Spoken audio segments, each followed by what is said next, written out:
Can you do it okay? Okay, this is exactly what we're looking for in this particular spot. Jeremy, what'd you find? It's not nearly as tasty Gumphus as flocosus. There you go. Gomphus. Yeah. What is there it? you go. Gumphus flocosus. Okay. But I think that they may have changed the name because they're always changing it. Yeah, Because, there's so many because like, of genetic sequencing now. Yeah. The names have changed so much now, and we're like. I think it's called Turbinellus flocosus now. Okay. But I don't know Yeah. any of the changes. But these are I know not the as name good from as 20 years ago. chanterelles, No, as the golden no, chanterelle. and you Not can as tell the good. And they difference. give a lot of people diarrhea. Oh. Yeah, if you're having And this is why we're here. problems- This is why we're in this beautiful place, is to look for mushrooms that'll give us diarrhea. Well, You're the one that got all excited about it. because people need to know that you need to be careful if you eat this mushroom. But they're really because you beautiful, might- and there's tons of them. crap They're it more out. they're more Oh. prolific than That's right. chanterelles. So if you Yeah. But maybe it is a good sign that these are here, because maybe Yeah. there is actual chanterelles here. Sure. Maybe. Yeah. Okay, good. Okay, well, well, some other well, day. let's I bring think it I for can our handle- class. I can handle them, but they're Can kind you? of bland. Yeah. So I don't. Oh, I've feel the never need to eat eaten them, so Mhm. I We can eat them tonight. okay, let's try diarrhea tonight. Grab the other Sweet. one. Yeah. So, yes, it's springtime and fall are especially two good times to look for mushrooms. And so I get really excited about fall because it's especially good for mushrooms. And yeah, it's just nice to be in the forest. It's a nice way to connect with nature and interact with nature. And yeah, I learn more and more about mushrooms every year by just being out here, reading books, hanging out with people in the know about mushrooms. But if you have some questions about mushrooms, please let me know. Like, write in, as through Patreon. It's kind of cool that I can interact with you guys. So yeah, write a bunch of questions, and I'll if I don't know them, I'll try to research them and ask my mushroom friends and get your questions answered. So it's going to be a great mushroom year, and maybe we'll see more mushroom videos. But if you have mushrooms in your area, go check them out, learn more, because mushrooms are all over the world, no matter where you go. See ya. Oh, look at these beauties. They're so cool. So how mushrooms work, I suppose, if I haven't told you already. Ooh, I got a bunch of forest stuff on my camera. Hold on.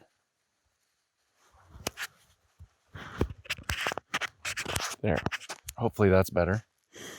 But yeah, how mushrooms work is, so mushrooms are basically, you can pick a mushroom, and it really doesn't do any damage. It's about as much damage as plucking a flower off of a plant. And so these are essentially like flowers. The real mushroom, where all the mass, all the weight, all the volume of a mushroom is really locked up in the soil. And if maybe sometimes you can break them apart and see the actual mushroom, but sometimes they're almost invisible. But the real mass of the mushroom is locked up as mycelium. It's not locked up as mycelium. It's like the whole body of all of these tiny fibers. And each different kind of mushroom has their own network of these fibers that they can call their own.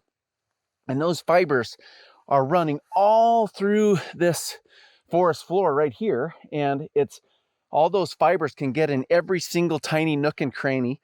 And they excrete things like enzymes and acids and things like that that can actually break down all of this material that's falling from the trees.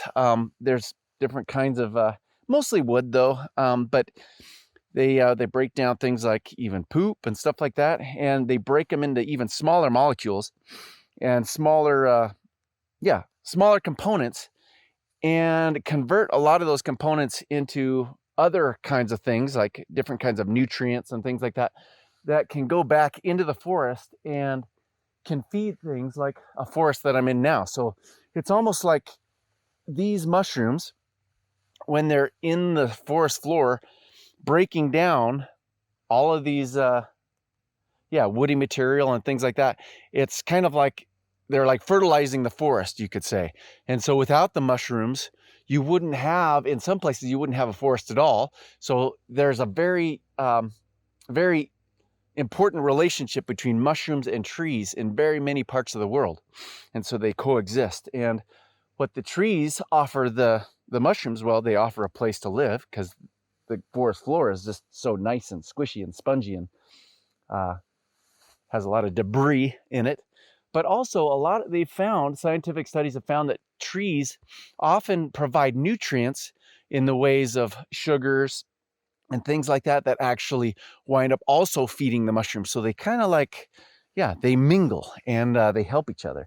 So mushrooms are really cool, but it's more like fungus is really cool because it's one of the biggest kingdoms of life there is. And they're always continually finding new species all the time.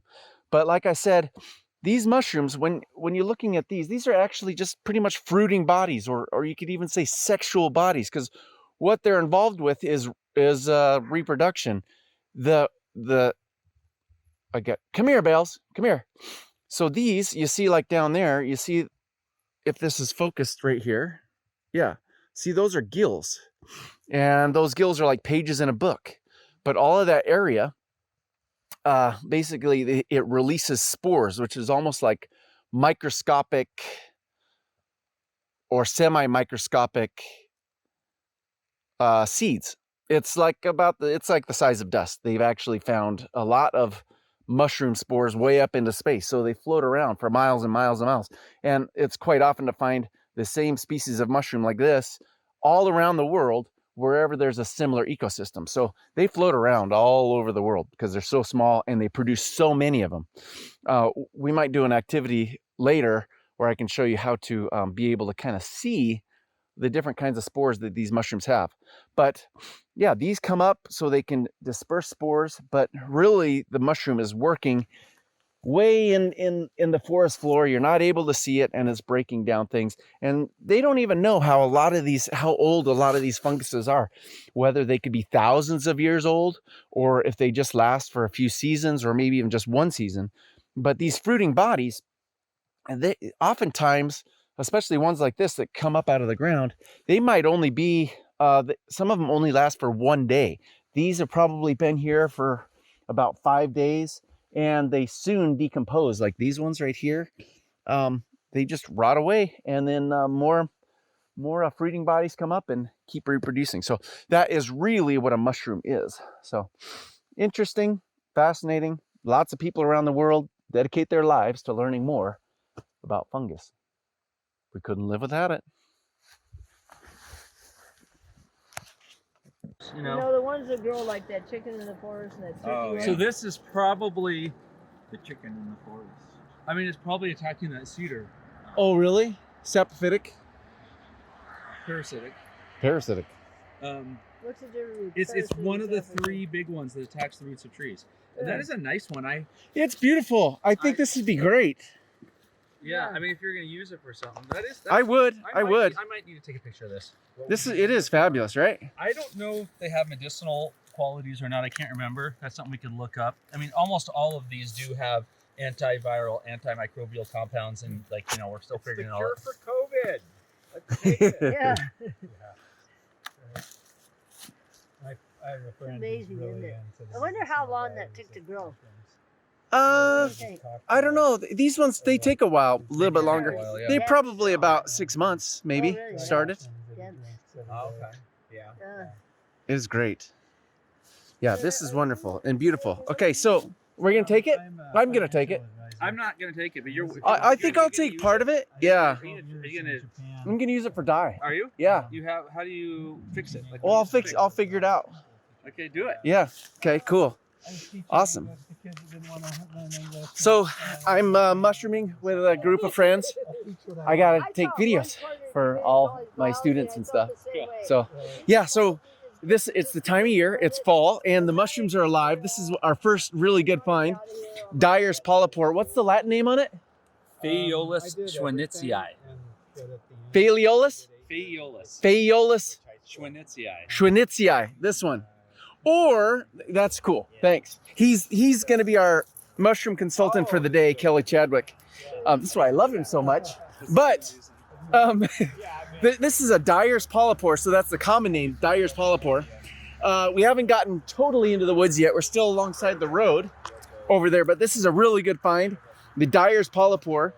And I'm not going to take this whole mushroom, even though it's not really going to damage it if I take all of it or just part of it. But the thing about having this mushroom, why they call it a Dyer's polypore, is because you can take this mushroom right here. It's really it's not something you're going to want to eat, but you can make a dye out of it, like a really rich reddish brown dye out of it. So, and you can use it either fresh or dried. So I'm going to take this and experiment with it. It's stuff I've read about, and rather than just reading about it, I'm going to read about it and then try it, and then I'll tell you the story for myself, my own personal experience. So Dyer's polypore is a great find and a beauty, and the first good find for mushrooms. It's the mushroom adventure has just begun. Right. Yay! Are we on television? Yeah.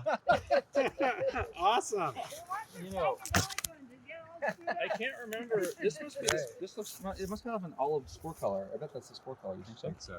I can't remember what the spore color is, but one's inclined to think it might be an olive green. That might be why we see that color. We should look it up. Yeah, let's do it. Now tell us why it's a polypore. Can you? Well, No, yeah, because it's a polypore. So poly means Well, many, and yes. pore means holes, Yes. and so it has many holes. Yes. So that's It's- different than other mushrooms, right? Most Well, of them have like Gills. A lot of the mushrooms on trees have pores, Yes. and then there's the ones with stems that have pores called boletes. But then the ones like this, polypores, tend to live in trees. But this is one of the few that comes out of the ground, and it's living off the roots of the trees. It's attacking the trees. So this is not just one that's eating decayed leaf litter and debris. It's actually parasitizing and potentially harming the cedar tree. Yes, Correct. So it's sucking Yeah. the juices of that cedar tree. it's killing the roots, eating the roots. Wow. And it's actually that thing right there is not eating the roots. It's the thing that created it. Yeah, the True, mycelium, yes. Yeah. which we will get into the life history of some of these mushrooms as well. But two mushroom experts. These are two of my very best friends. He's the and expert. we aligned because of our fascination for fungus, and then it goes into nature, and then the breed of person And the that comes hat- the along hat with that. That's right. The hat helps. Yes. Yeah, I feel like I have a really boring hat today. I should have brought my. Thanks, more you guys. interesting one. Okay, let's move along. I don't want to waste your hat. We got more mushrooms to find. So yes, this is so this is the I just jumped right into a video about what we're doing today. So what we do is we carry our mushrooms, and so yes, we carry our baskets, and so all the mushrooms that we find, we fill them up. The typical mode of operation for mushrooming when you're getting wild mushrooms is you carry a basket, and the theory is that as you're walking and you're collecting mushrooms are really the fruiting body of I'm going to talk more about what a mushroom actually is, but a mushroom is kind of like the flower, you could say, of a majority of the mushroom is living underground. You don't ever see it. So these are like the flowers that come up, and they're dispersing the spores, and the spores are almost like semi-microscopic seeds, so they can make more of whatever species of mushroom this is. So you can pull them up. It doesn't damage the mushroom. It's kind of like pulling a flower off of a plant. But if you're carrying the mushrooms that you collect in a basket, as you're walking around and looking for more mushrooms through the forest, hopefully you're also spreading spores of these mushrooms. So more mushrooms can live and more biodiversity. And because even though this particular mushroom could be parasitic and potentially damaging to some trees, it's part of the life cycle. There's a reason for it. But a lot of other mushrooms are very, very important because they're breaking down nutrients in the soil from like decomposing leaves and things like that. They're breaking that down, really releasing the nutrients so all of these trees can survive. And a lot of these trees will not be able to live if there weren't mushrooms in the forest, because some of these trees that we're seeing here actually have a relationship, a symbiotic relationship with some of these mushrooms, in which the mushroom can provide moisture, can provide nutrients to the tree, and the tree itself can add different kinds of sugars and other things to facilitate the growth of different mushrooms. So it's a big, long, complex story. I don't want to be too vague because there's so much to learn about mushrooms, but I just want to share the fun with you guys because it's awesome. And you'll notice I have this hat. I made this hat. It's a felted hat out of goat hair. But I made this because this is my mushroom getting hat. I wear it every season in the fall when mushrooms are abound.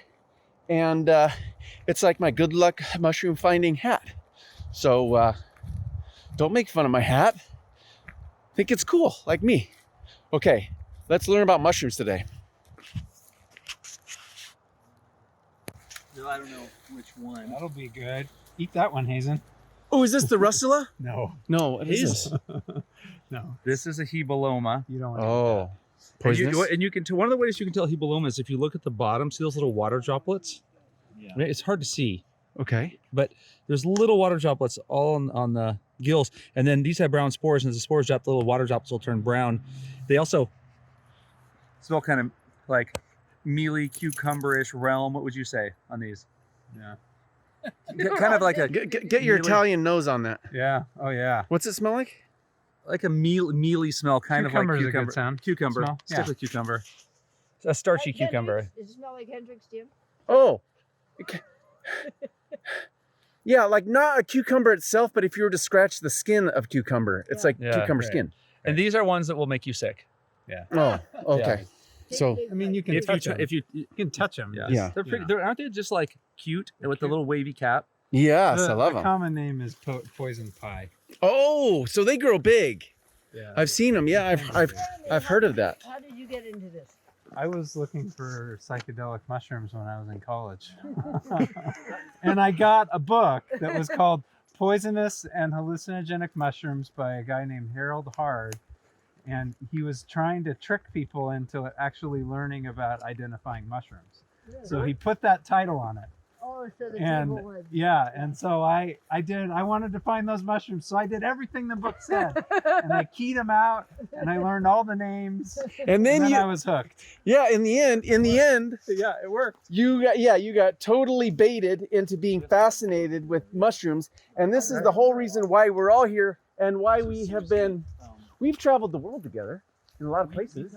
Yeah, and we just said today that we're so excited about having a lifelong friendship together. That's right. Yeah, it's totally awesome. We've known each other since college. That was like 20 years ago, and Let's dive in. it's great. Awesome. Oh, we're going in to the forest. We're saying goodbye to the road, Go. and we're going in where the mushrooms, the real wild mushrooms are. It's so cool. Come on, you guys.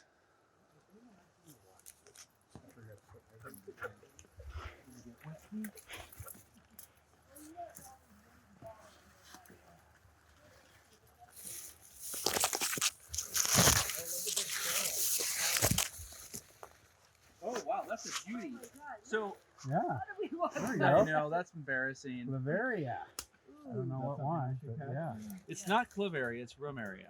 Rum I area. like Bavaria one was of the my orange favorites. one. Well, you can eat. I mean, so this is what we were talking about. Is It's too brown. no, it's fine. It's just Oh. conventional wisdom. You're not supposed to eat these this time of year, but Oh. people do, and they don't get sick. Because we'll what's that? die. Does it get frozen? No, because there's in the fall there's so many of them that you without reagents and microscope it's very hard to know what they are. Okay. In the spring they're super reliable, so don't get that brown slimy part. But that's good. But the thing is, so they tell you not to eat it. But I know guys who have been eating these their whole lives here and they've never gotten sick. Like me. So it's and Susie, so it's probably fine. Susie just loves these ones. Is that the Ooh, I thing? love these. Really? Yeah. Wow. So these are coral mushrooms. They're so beautiful, right? You know how I found out about these? Okay, what? My dad his company was building all these animal plants and stuff up in the Coeur d'Alenes. Yes. And one of the iron workers, this big Swede named Dick Olson, this is 40 years ago, 50 years ago, would come back with all these corals. And they would give them to us. Nice. And that's how we got into them. They are beautiful. How do you like to cook them? Oh, I mean, just everything I think is Eggs. Butter. butter and sherry. Saute. Butter Butter and and sherry. sherry. There we go. Okay. Sherry. Awesome. White wine. Thank you. Well, I think you don't. There's too delicate of a taste to put it with anything else. Thank you. I want to know if you know what this is, Jeremy. I think I remember, but I can't quite remember. And I don't want to say the name until you look at it. I don't want to influence you. Is it orange? Do you know this mushroom? These are ones I keep picking, but they're not that good. It's in the Hygropheraceae for sure. Hygrophorus, yeah. It's in that family. I don't know. I What think it's a called. Camerophilus. I can't remember. I think Camerophilus are the What ones is that one? with the pink top and the longer stems. We'll look. This one we'll look up later. Yeah. That is a Cortinarius, which That's what we say um, not That's what to. it is. Mhm. Cortinarius. yeah, these though, these will be Oh, wow. fun for you to talk to your students about, Hazen. Really? Because, yeah. Because Oh. you know these. Oh wow! Look, is it another kind of Slimy. Cortinarius though? No, it's a Gumphidius, and like so most mushrooms that have rings, they're fleshy, right? Yeah. But these, instead of flesh, they have slime as rings, and you Oh, can wow. see through the slime. So in the beginning, the slime surrounds the entire cap, and you can see through it, and it's just really cool. And then they'll drop a spore print sometimes on the bottom of it. But it's kind of like a Cortinarius and rusty brown spores, right? These ones. No, they're like smoky gray. See, there's so and much then to see- learn. look And look at at that yellow root Yep. thing. So then if you want, but if you want to eat these, you have to peel that off. Otherwise, and then they're good. show me. I like it. See, it's like Oh, super wow. thick slime. So because you need to get that off because when you try Otherwise, to it cook just be them. just disgusting, slimy mess. Okay. But And they're so pretty You good. want to add them to your basket? Yes, please. These are awesome. And the Latin name on these are again? Gumphidius glutinosus. Okay, and get the slime off the stalk too, right? I don't worry about it. It's kinda hard to do that, so. Okay. Yeah. Cool. So if you're gonna keep this, Susie, just ooh, this one's kind of wet and gross, but you got to get that slime off. Oh, that's a So, big one. yeah. So you can, yeah, And look When at they're the bigger, yellow- it's look at harder to look get at the slime- look at that. the root. Look at the yellow. yeah. Yeah. Okay, those are. You should eat those later. Oh. Awesome. The God, look how beautiful it Camerophilus, is. I want to identify. I So think great. that's what that is. So we're looking for white chanterelles. That's what this is.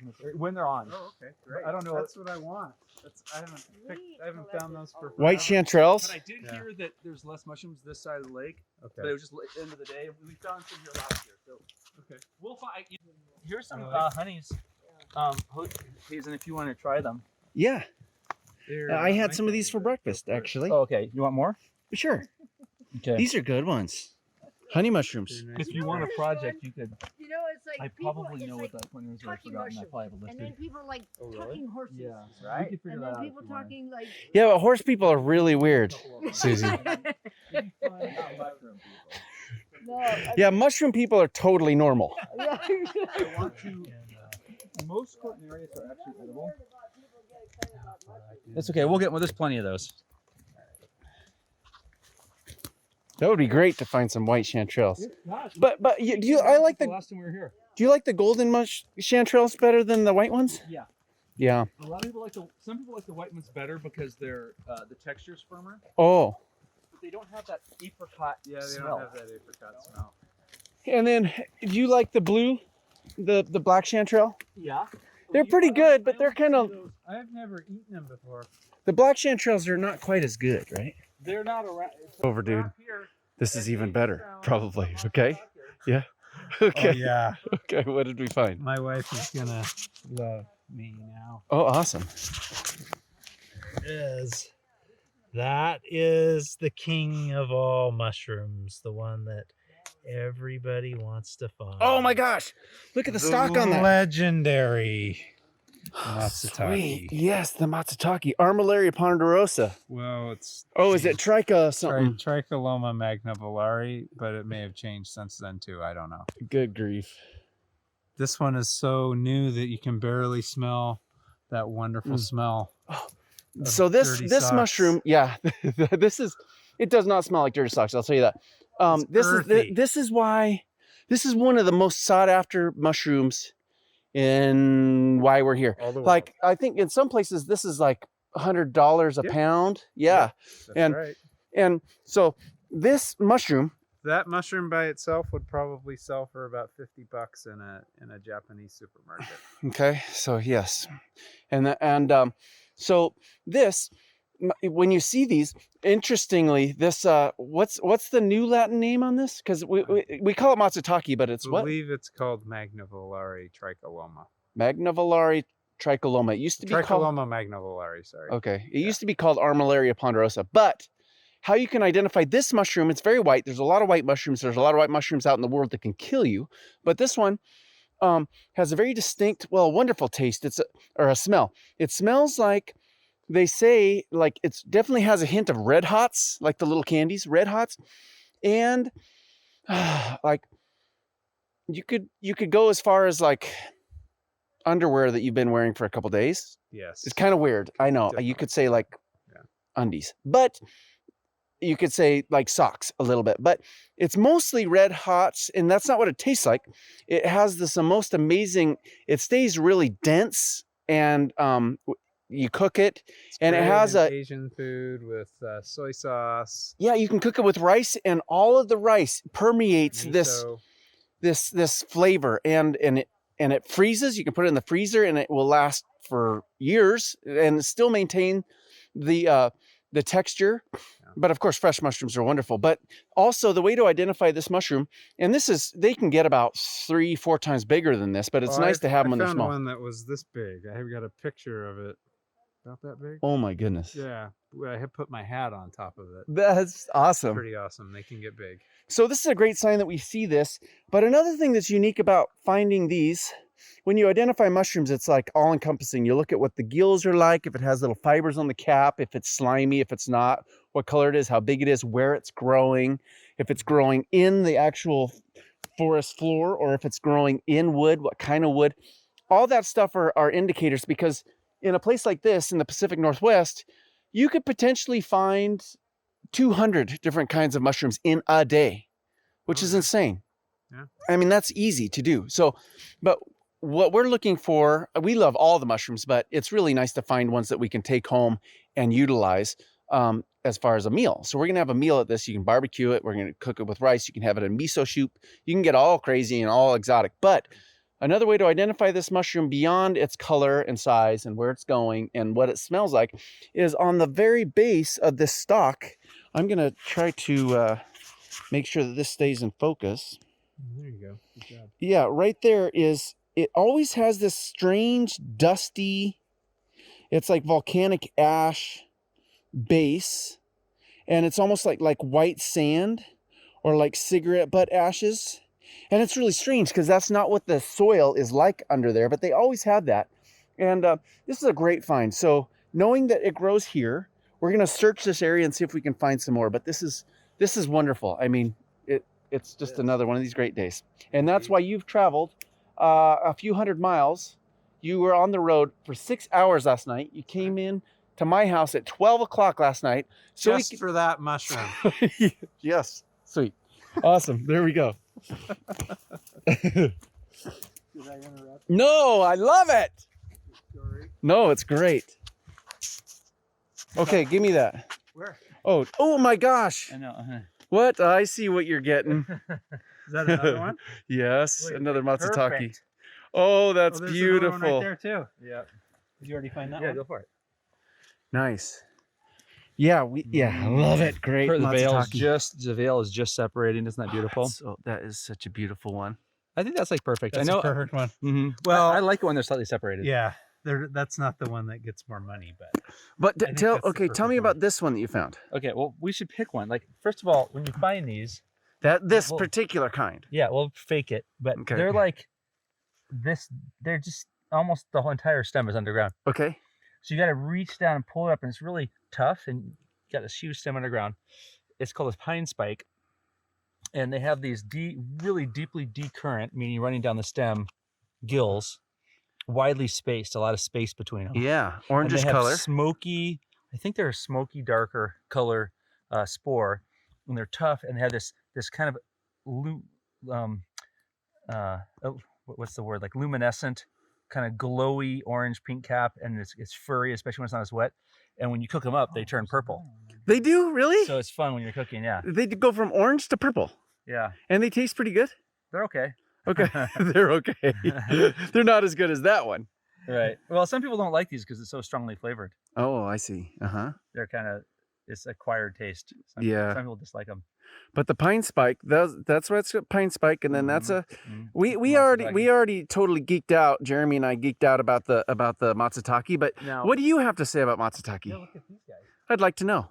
What does Uh, Kelly have to say about well, matsutake? Don't pick those so Hazen can Yeah. do his little video, but you should check those out too when you're done. Okay, distraction. Okay, staying on task. What do I know? Well, for one thing is that they're known to grow under pine trees. They're called the pine, one of the pine mushrooms. Matsu means, sorry, I'm interrupting. No, you go. Matsu means pine in Japanese. Oh, sweet. Okay. But And take means if you mushroom. look around Matsutake, us, okay, if you look cool. around us, there's no pine tree. No, it's all cedars. It's all hemlock. Well, there there's is yes, some you're right. You're right. There, You're right. there are It's some hemlock. cedars around here, but it's mainly hemlock. Okay. So in this area, they love hemlock. Some people use the word pine loosely and to talk about any conifer. Right. But these do in some Idiots. areas grow under white pine. Here they grow under hemlock. Cool. Yeah. And they don't really exactly know the relationship between matsutakes or those pine mushrooms and the trees that they kind of coexist with. They don't fully understand, or do you know? What do you mean? Tell me the I mean, like we like know they nothing they, about they seem to anything. find you seem to find them around particular species of trees, like you said, Uh-huh. here hemlock. Yeah. What does it benefit to the hemlock? Oh, do we know? We do know this. Okay, Yeah, tell so me. their mycelia wrap around the roots of these trees. The And- mycelium are like the roots of the fungus. No, it's the body. This is the fruit. The mycelium, okay. Yeah, the mycelium is the body. It's way finer than the roots of hairs.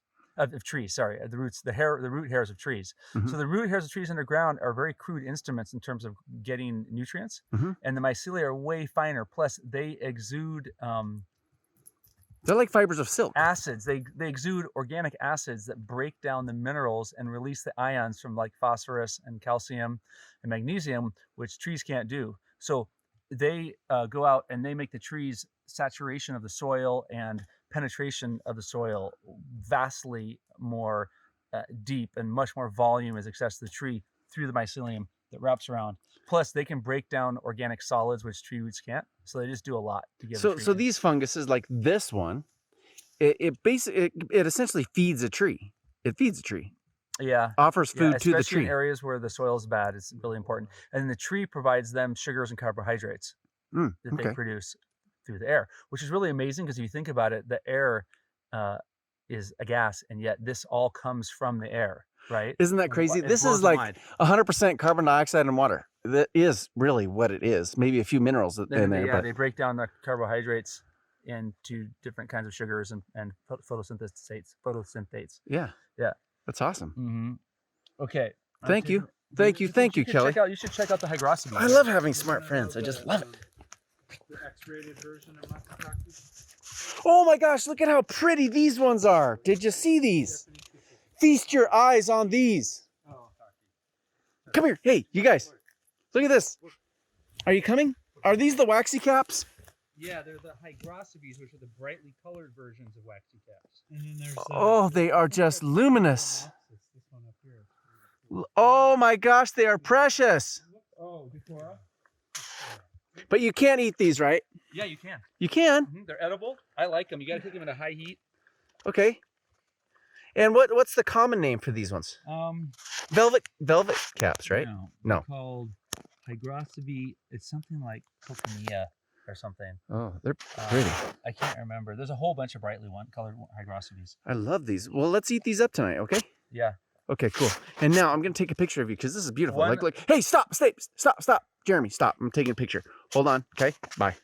Okay, so we just found another really good one. What'd you find? Oh wait, here's a really good one too. I just found oh my god, a tooth fungus. This is sweet. Yes, oh wow. Okay, but let's see which one you found. Here is Boletus mirabilis. Ooh.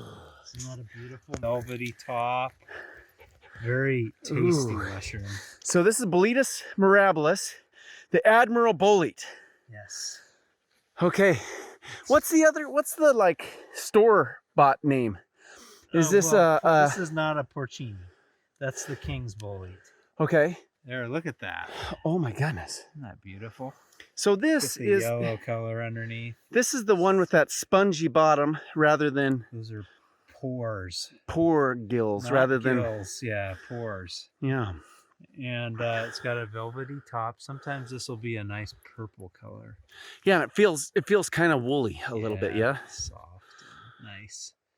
And it's got the reticulations on the stalk, which tells you that it's a boletus rather than a Sewillis. Sewillis or Yeah, the Sewillis have real Lexinum. slimy top. What? or Lexinum. Yeah, Uh-huh. the Sewillis have slimy and no reticulation. But you love these. These are good.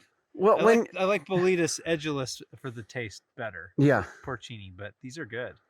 I think these are they really call good. these like crepes. There's like another name if you see them in the nature food stores or whatever stores, the gourmet stores. You might.